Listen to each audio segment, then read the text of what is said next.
Wake up, buy here, pay here people. It's a beautiful day.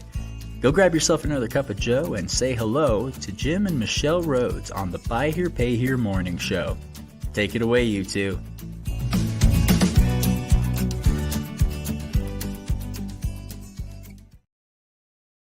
Good morning, everybody. Hey, I think we're suffering from the hangover from Hurricane Hillary or something. I don't Something know. weird's going on, like sunspots. We got some technical stuff going super, on. We're hardwired plugged into our internet, and it's just like really slow. So we making a phone call. Problems with camera, and so just some weird stuff happening. But anyway, it has been. But I'm back. You're back. We're both back. We're in the same room. Good morning. I'm about to leave though. I told Michelle, I said, man, there's a nip in the air. Like it's starting to feel like fall here. So some of you out there are still roasting in Texas and points down south. But this morning we were in sweatshirts having our morning coffee out on the patio. I had a little blanket over the top of my lap. It was lovely. Told her, I'm going to start looking for a place. If somebody in Florida's got an extra room, I told her I'll see her again in April. I'm not ready for winter. I'm just not mentally there. You'll last a week before it's like, come join me. Yeah. Or I'm coming back. Yeah. I'm coming back for a visit or something. Yeah. I always say, if it's winter, my fingernails are purple from, November to April. He's just whining. It's not that bad. It's not fun. It is cold. It is cooler. And this is my favorite time of the year. You can start to see some of the leaves on early plants where they start to shift the color. And so I'm starting to see the color shifting and, And I'm like a typical chick that it's you're not like a typical well, I'm not like a typical No, you're I'm not right. Gonna let you get away with that. But I do really enjoy the smells, the sights of fall and like pumpkin spice stuff. Yeah. I have to be stuck inside, give me some pumpkin spice. Yeah, that'll make it a little better. But I know. So some football. Some college football. See, would help, and that's you can't do college football and it be 90 degrees outside. Sure, I can. Yeah. I can. Yeah, I've done it. Yeah. He's done it, and he'll do it again. 90-degree college football. Mm-hmm. Now you got to have sweatshirts and all the stuff. So, what do we have announcement wise? Well, we just have, it's not official, but we know that next Wednesday is our 200th episode. We've extended the invitation to a couple folks to join us. And so we'll be able to let you know soon whether that's going to work out. We have something in mind for that episode. But beyond that, something special. I know we've got a couple of things teed up in terms of topics, but I don't have them, posted yet. So those of you who remember that have been with us, we celebrated our 100th. What was it? End of December, beginning of January, right around in there. Yeah. And we invited all the peoples that have been a part of the morning show. And so there were 25, 30 different people kind of rotating in and out. We're going to do something a little bit different for our 100th. And so it's our 200th episode. That's something pretty much so I think is a big thing to celebrate. Yeah. So we're looking forward to, it happens to land on a White Hat Wednesday. So happens to land on a White Hat Wednesday, which makes what we are planning on doing that much more impactful. Right. So, right. Yeah. Fun stuff. Yes. Okay. But yeah. So, today. Just one other quick follow up from Monday. We presented the Foursquare thing on Monday, and I've done some more work on that since. And it's really, I've shown it to a few dealers and they're quite liking it. And so I think it's certainly something that we think can be a useful tool for. It's like a modernized old school tool that works. Yeah. So it's really great for the salesperson and the customer to be able to see on the screen in color as, here's why this deal doesn't fit very well. And just they can see it for themselves. The customer can see. We were talking about that this morning, that it's done correctly. There's no wrong, everyone gets to do it their own way, but if you do it in a way of kind of giving a 101 finance and economics lesson of, just basics of like, this is how this works. And this is how these things, they work off of each other. And because it's that Foursquare is not just about buy here, pay here. There's a lot of things that are, so people kind of get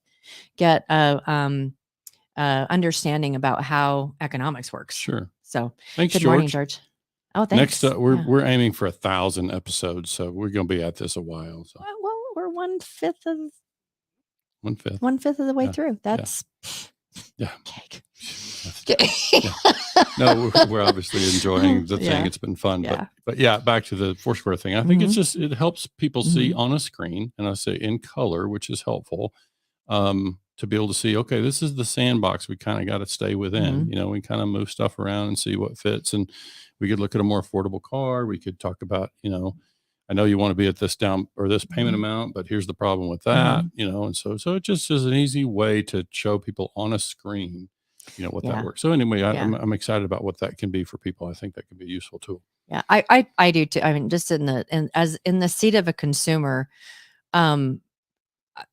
if it were me, it would feel like I had more control, and that it's like, and what do we hear an awful lot about our clients, our customers, that one of the biggest hurdles and the biggest reason for landing in subprime or having trouble keeping their commitments is because it's just, there's a lot of lack of education, Yeah. And so this is, used in a way to just simply educate. What a beautiful thing and it to can do. be done in a way that is not condescending. It's educational, it's helpful, and it's transparent. That's the thing that people have said. It's like, you can just show people right on the screen. Here's what we're working with, and here's what makes it difficult, right? And so Yep. So anyway, enough about that.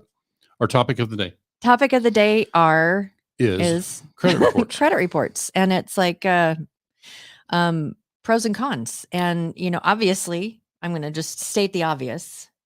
We know that our customers don't have a good credit score, right?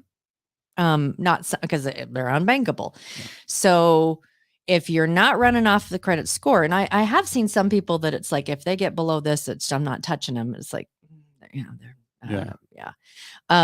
but if you're not running it for the, good morning, Shelley, for the score, which, we all know it's not going to be awesome. What are you running credit for? Yeah. So that's really kind of the underlying question. And I would just preface, we know there are dealers out there in the buy here, pay here segment who are making, maybe in the simplest form, I think folks have heard us talk about, most people understand the terminology about A grade paper, B grade, C, like letter grades of credit scores or credit tiers. Okay. So A being, best credit tiers, and that's a small sliver in today's America. And then, so D paper being primarily what most of us work in and buy here, pay here. We know there are some buy here, pay here dealers out there doing C paper kind of, contracts.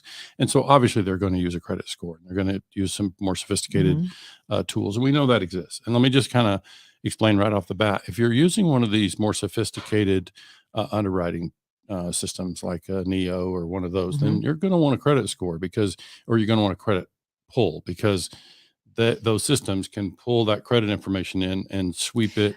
But here's the thing about like why. Yeah. I mean, because we know that we're likely not running credit to determine their credit score, because it's not going to be awesome. It's so funny. We were talking to Squirrel. We were oh no, she's I know. Well, it's where's just, this going, honey? It's, what do we just trust me, it'll be fun. That we were having a conversation with a colleague.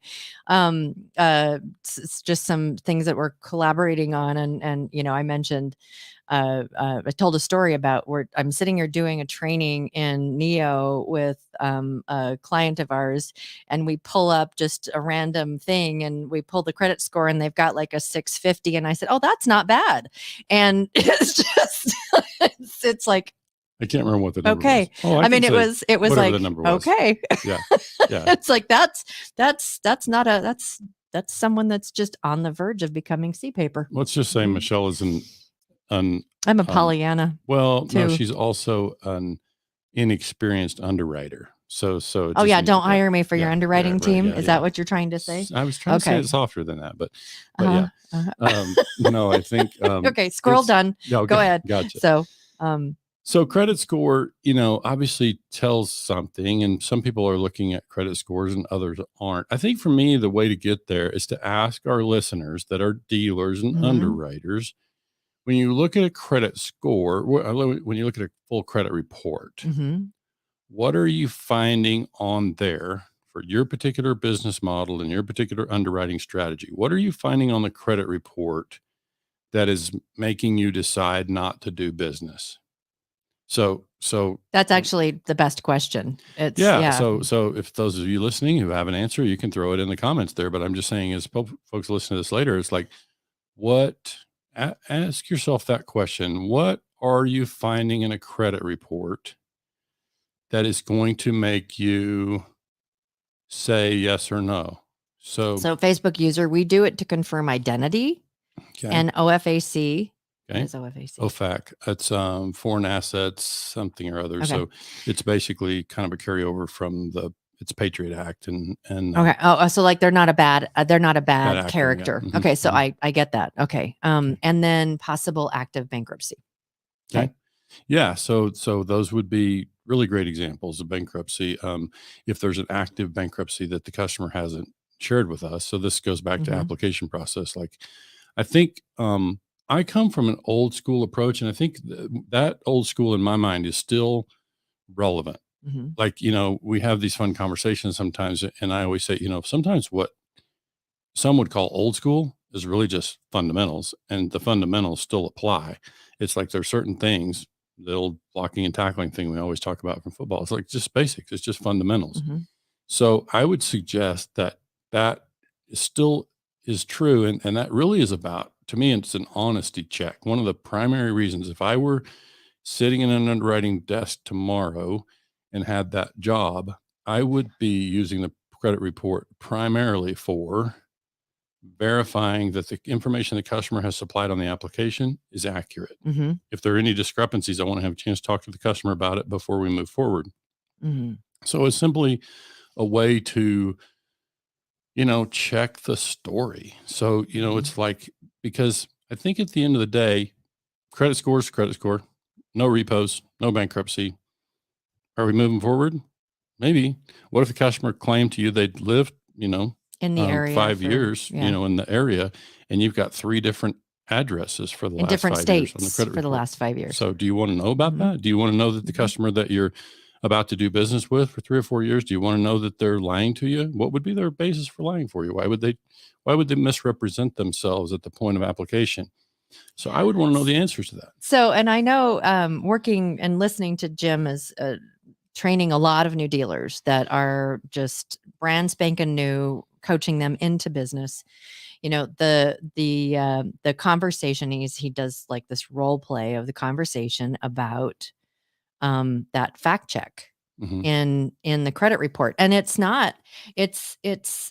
here's my take after watching it. It's not about the actual facts. It's about establishing an understanding that I expect complete honesty from you. And so it's like, you need to be honest. And when you're honest, then, we can work with that. We can absolutely work with that, but don't be dishonest with me. Be really upfront and understanding that our customers are kind of trained. And here's the thing is that from my perspective, our customers, if they are dishonest, it's because they've been taught to be dishonest. Yeah. And sometimes our system kind of creates that. And so I think what I'm trying to avoid, and listen, this is stuff where, and I'll just say for our listeners again, Jim and Michelle and the Buy Here, Pay Here Morning Show do not provide legal advice. We are not attorneys. And so this is not a legal opinion.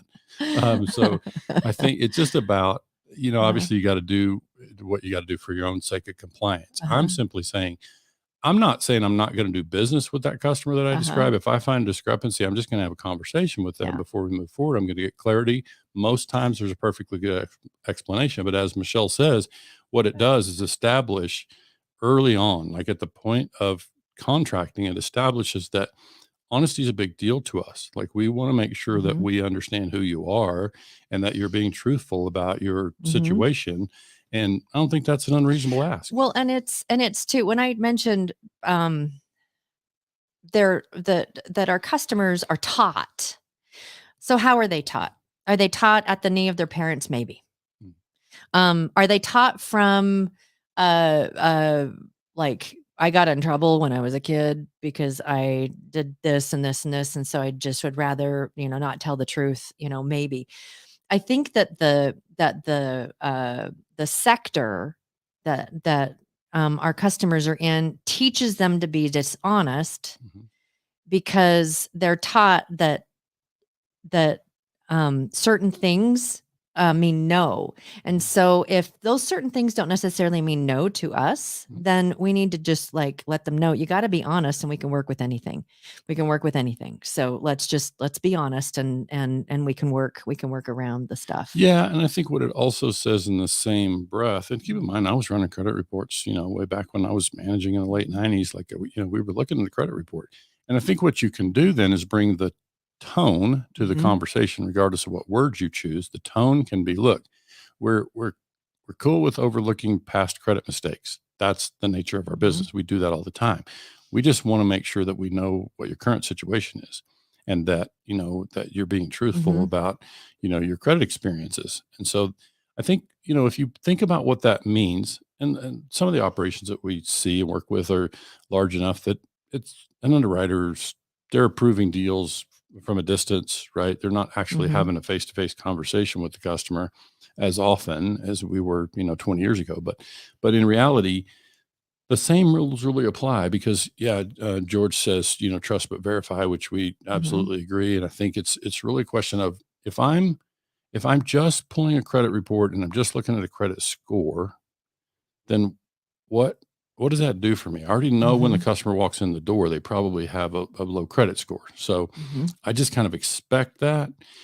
And I think the other thing that happens with me, and especially when we're talking about dealers who are new to the buy here, pay here business, the best way I know to explain it to them is that, look, we can go to some of our clients out there that are collecting extraordinarily well, super high collection efficiency, very good collateral recovery rate numbers. Their portfolios are performing really well. And if you went to their files and you pulled out the credit reports of the last 10, 20 customers that they financed, you would look across those credit profiles and you would see these are poor profiles. These are low credit scores, lots of, they may have charge-offs, they may have past repos, whatever. The credit scores are low, yet the customer performs very well in those situations. So it's kind of like, what our friend Tommy Brandis talks about. It's like, underwriting is one thing, but having good collections is going to probably trump the underwriting. And when we have good collections, they can do better when that's started from a level of trust at the beginning. Yeah. You establish some level of trust and understanding at the point of the contracting. And now our ability to collect is to me fortified. It's strengthened when we are able to start the relationship from that place. So again, this kind of fundamental stuff. And I realize I'm saying this as we're stepping into the age of AI and we got all this great technology and it can do all these great things for us. Absolutely. It's wonderful.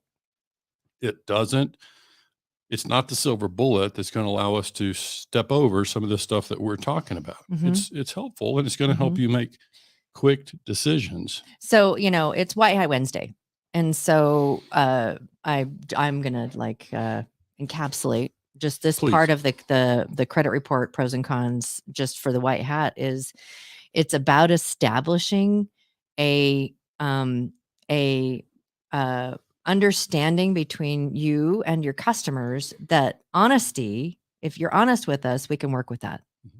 And so let's establish that at the very beginning, that it's just like we expect you to be honest with us. And so and not catching. Well, it's when I would watch Jim do this role play, and it was because it happens all the time where it's like there are discrepancies and I appreciate confirming identity, yes, and those kind of things, but just finding the discrepancies. And I've watched him as he's done this. He's like, so you told us that you've lived here for 5 years, yet I'm seeing that there was this thing that happened in a different state like 6 months ago. He drops his pen and he leans back.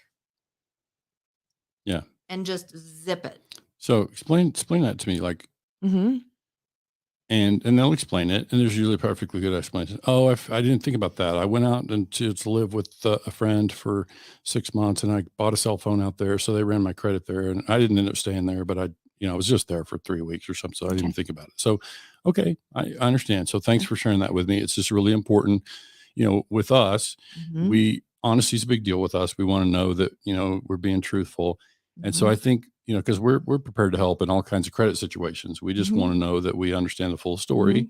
And so if you think about what that means, and in everybody's operation, that'll work differently in terms of the dialogue with whether that's the salesperson or, ideally it's the underwriter or the collections team. We love to see a collection supervisor be part of the underwriting. That was like a squirrel that I was going to I'm holding it. Yeah. Okay. So if I'm the credit, if I'm a collection supervisor or underwriter, whatever, and I'm looking at the deal and I'm thinking about having a 3-year relationship, 4-year relationship with this customer, I'm just going to invest a few minutes to just, sit with the customer and say, can you explain, we're okay with overlooking credit circumstances. We know everybody has, different situation with credit, and we're okay with working with folks who have, some dings in their credit, but I just need to understand this part. Like there's some discrepancies that I need some clarity around. And it's just, I'm nice about it. I just need to understand. And so what happens? What's the customer experiencing? Like, what's that feel like from the customer's side when they have that? Say, oh, these folks, they really mean it. It means it. And as long as you're kind about how you bring that up. And it's just like, we just need to understand, because, honesty is a big deal, instead of like, you're being dishonest with me. Yeah. Yeah. Now explain why you were being dishonest with me, because we won't do business with someone who's dishonest. Right. And it's a very different energy and so one puts people on guard, and the other one is going to be less likely. They might still, because it's, they've been taught that you just don't tell the truth, but and that's also part of what, and this has a lot to do with, people would hear this and say, gosh, Jim, if I went through that with every customer, that would really slow us down. Who cares? Like maybe we should slow down, and so maybe we should take the time to invest at this point of contracting with the customer and have that conversation. Not squirrel. It's a possum, because it's related. You have to explain. When I hear from dealers that takes too long, I'm like, how many sales does a typical salesperson do in a month? A kick butt. It's a morning show. A kick butt salesperson might do one a day. Michelle's been listening. So it's like, so what's the problem with taking an extra half an hour to ask questions? And it won't take a half an hour or whatever. Case, but you could invest it's just a half an hour.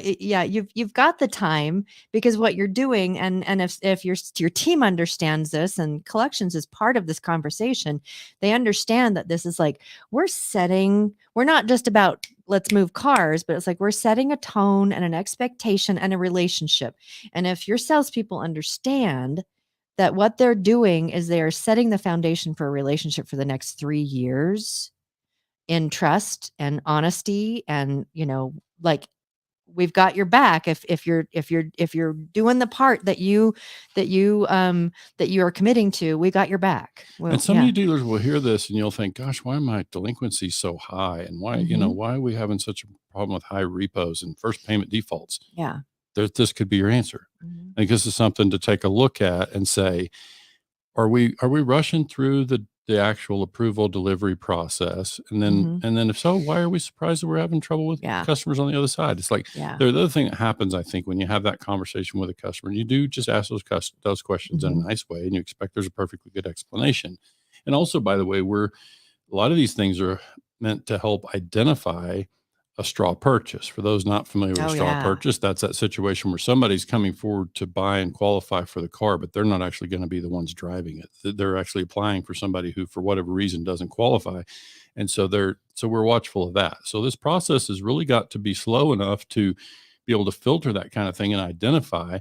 So this is why credit report comes into play to a degree, but really I think the other pieces that we're tying to that is when I have that conversation that you described, and I ask the customer why, why does this address say Phoenix? You indicated you'd lived here in Michigan for 5 years. So explain this Phoenix thing. Now, when they explain it, then you kind of have that chance to have that conversation. Is like, okay, so with you, Mr. Dealer, I can tell the ugliest parts of my credit circumstances and you'll still do business with me, which tells me that I can communicate openly with you about any of my stuff. Like there's not anything that we're starting from a very open and foundational place in our relationship. And so, this sounds kind of soft and hard to identify, but in reality, I think most of you listening can say, I can see why that's going to have a difference in success of this loan over 3 to 4 years. Customer might still lose a job. They might, all this stuff's still going to happen, but our ability to navigate the stuff when we start the relationship based on a real foundation of honesty and trust,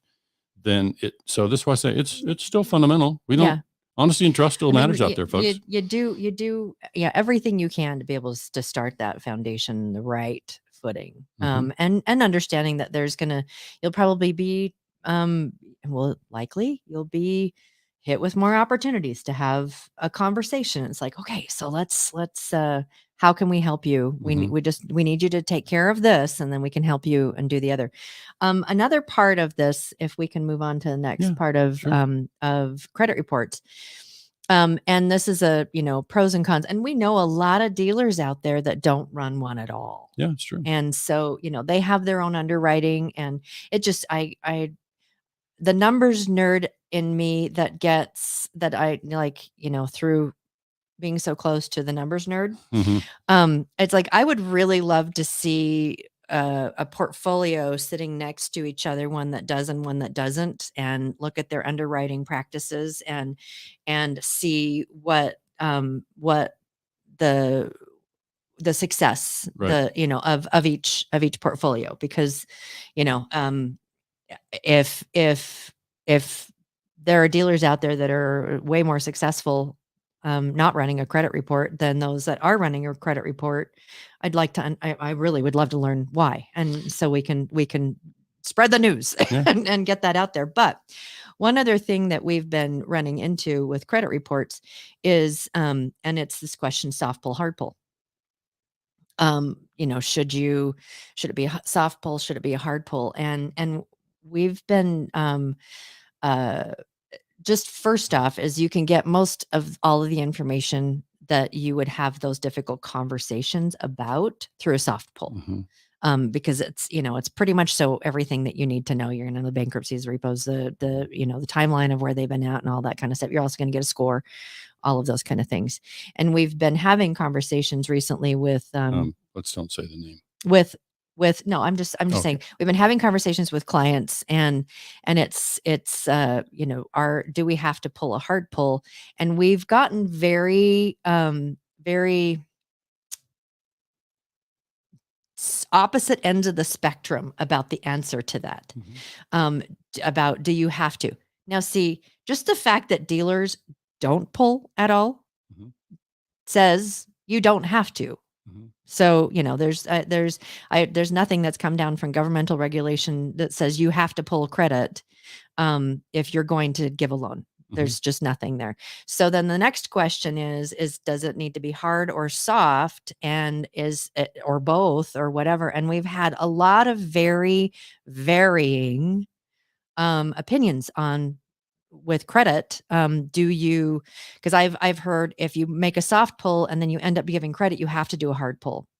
And we've talked to people that that may not have done the research, but that understand this world, and they're like, yeah, you really don't. So I would, if you're doing something where you're doing a hard pull and you're doing a soft pull, check not with the provider of your credit report.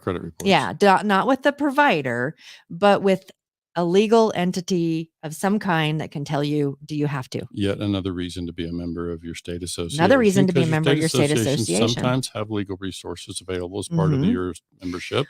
And certainly when you enroll at the state, you get national. So you can reach out to people and get it may be different per state. But some of the things that we see it all across the board, and I've heard different things from different providers. And so it's like, what is the truth? What do you have to do about your credit if you've done the soft or the, anytime you give a loan? Because I've heard, like, anytime you give a loan and you've done a soft pull, you have to do a hard pull. And we've heard that. We've heard that, but we've also heard the opposite outside of the provider, the opposite saying, not required. Legally, I don't think you're required to do it. Yeah, so because you're probably not even legally required to do a softball.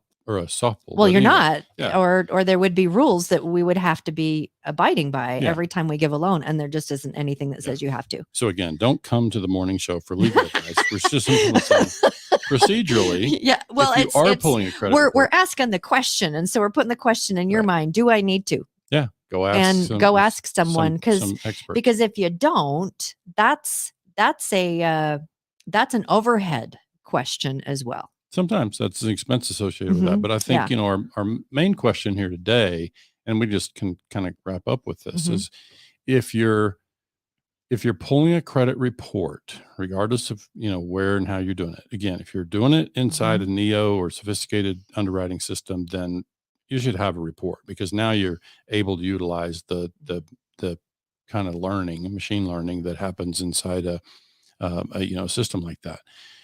If you're not in that system and you're pulling a credit report, I would ask you to just think about, what are you finding in a credit report that makes you say no? We heard some answers here this morning, but I would just ask everybody to think about that and create your own answers. Like, what are the circumstances that we pass on, So I think the other interesting part of this, and it's just a compliance dance that we have to play. It's like, okay, so I've got this customer who's not being honest with me. I find that they're not being truthful. They're, whether the body language, I'm not getting full answers. I don't feel comfortable.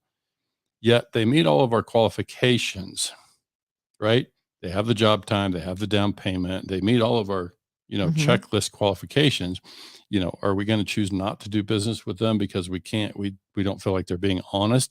I honestly can't answer in today's compliance climate. I don't know what that means. It's funny when we're training a new dealer into the business and they're like, well, what should I do? And Jim says, as much as until you feel comfortable. Yeah. So, and that level of being comfortable may shift as you become more familiar with, the ecosystem of buy here, pay here, and all of that. But whatever it is that makes you feel comfortable, as long as, it's like Steve Levine, you're welcome. As long as you're consistent. About it. And that, that there's written practices, and that if there is you're stepping out of that practice, that there's a log that says this is why. Yeah. And we did a Tote the Note podcast with Brent Carmichael and Steve Levine, and you can find it in YouTube. It's on, just look up compliance and underwriting. Oh yeah. It was great. It was really great. Yeah. And Steve was very generous as always about, sharing some of that. I just think for me, if I were in that place as a dealer, I think one of the interesting things about our industry is, yes, we're financing. Unlike other sectors of the finance industry, we're financing our own inventory. We're financing our own products. Okay. So I think what that means to me is, I'm going to have a method that says I'm willing to finance people under these circumstances, and I'm going to create a set of rules. These are circumstances under which I'm not going to do business. And so I need to make sure that I'm legal in that, but I need to give myself a little bit of latitude, because, I need to be able to say no to certain situations and have my reasons and not step out of compliance to do that. So again, it's just a fun thing to tinker with. I think we just would recommend, if you're looking at a credit report, try to do an honesty check. Just it's an opportunity to verify that what the customer's shared in the application is accurate. And if it's not, it's an opportunity to have a conversation that can really set the stage for, the remainder of the relationship. Just before we leave, though, George did make a really great point. Don't confuse your credit report with your OFAC. OFAC is required, which I would be interested to find out.